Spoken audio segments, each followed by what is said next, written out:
Hey, it's Coach Taylor from SmarterTeamTraining.com. I got Doug and Spezio here. Do me a favor, if you have any questions about anything related to the private school, work with the youth sector, these two guys are incredible resources.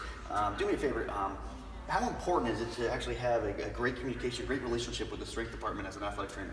Yeah, I mean, Doug and I work really closely together in terms of dealing with our athletes.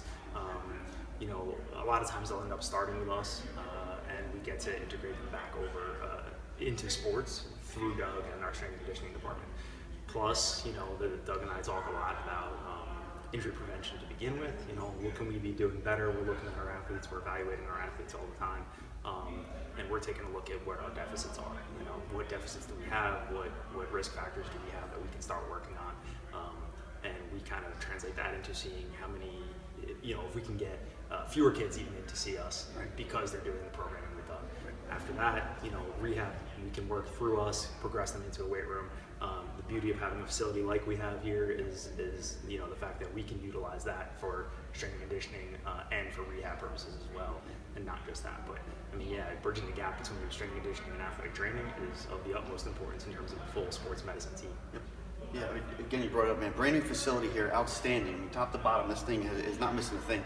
What was one big decision you had to do as far as going through your equipment resources, or we discussed a little bit about the flow of the room? Walk me through that process. The one thing you want to make sure is that you have enough training equipment to accommodate the amount of people that we have in. At any one time in the afternoon, we may have between 80 and 100 student athletes at one time that we need to train. So having enough equipment available to train the areas you want to train, so to protect them so they don't get hurt and stay on the field, is of utmost 80 importance. to 100 in an hour? Within an hour. Right after school? We'll go between the hours of 2:40 and like 4:30.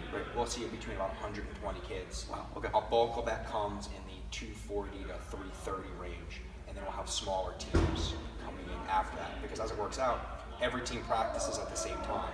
Therefore, every team has available for training at the same time. There's really no way of accomplishing that. The schedule we play, most of our teams play on a Tuesday or Thursday or Tuesday or Friday, so Mondays and Wednesdays are pretty heavy training days for our in-season teams, and Tuesdays and Thursdays are pretty heavy training for our off-season teams.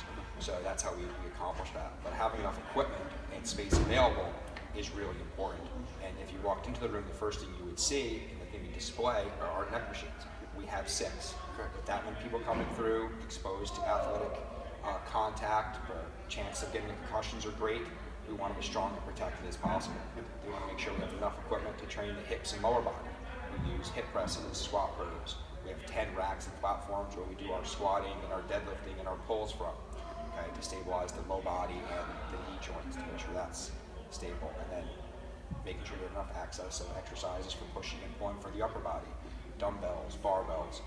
It's a big room. It's got a lot of equipment in it, but it's got a lot of places where people can train so that their workouts are done in 30 to 40 minutes because they have to get on the field and do what they love to do and just get stronger. And also having adequate resources for cardiovascular conditioning when it's bad weather or non-impact type stuff is key. So all those went into the equipment choices, and then it comes down to which equipment do you go with, because you want stuff that's got high quality, that's the safest and the easiest for the student athletes to use, and also gives a sense of they want to be in the room. So it's got to be strong, it's got to be durable, but it also has to be inviting and look the part. That's why we went with the Rogers pieces, the iron grip barbell plates, the Alico bars and bumpers for that kind of stuff, lockjaw collars, all top of the line stuff, because your biggest investment is back into your program, is making sure your students have the best equipment to train with daily. No, one of the first things when people walk in is the neck machines. Everyone, as soon as you walk in the room, you got 6 of them lined up and everyone's going there. You walk straight through the room and go in lower body, back into the racks, and back into the extra equipment in the back with the push presses and the shoulder presses, the back pieces, and then having conditioning, opportunities. I think it's a great looking room on there. Yeah, one thing we try to tell the kids is everybody remembers in athletics the extraordinary days. Those are the days in the afternoon or on Saturdays where you're playing, your mom and dad are in the stands, they're cheering, your classmates. It's great. Stands are packed, everything's great. But champions are made in the ordinary days. The cold, rainy days in the winter when you have to walk to get to the training room, or the hot days in the summer. So what we have is we have an extraordinary place to spend your ordinary days. Great. That's an outstanding way of putting it in. If someone wanted to reach out to you guys, how do they get a hold of you? Best way to get me is probably by email. That's sspezio@pingry.org. So PINGRY. So Spezio@pingry.org. I am at dscott, DSCOTT, @pingry.org. Yeah, again, if you want me to connect you with these guys through an email, they're very receptive to reaching out to anybody in the field. Coach Taylor at smarterteamtraining.com. I know we post a lot of videos with you on YouTube. I know we'll have later on today some Facebook Live videos from stuff inside the weight room. Again, though, guys, man, I appreciate you being an outstanding host, an outstanding facility, and I'm looking forward to working with you guys many more years down the road. Great. Cool. Thank you. Thank you. Thank you.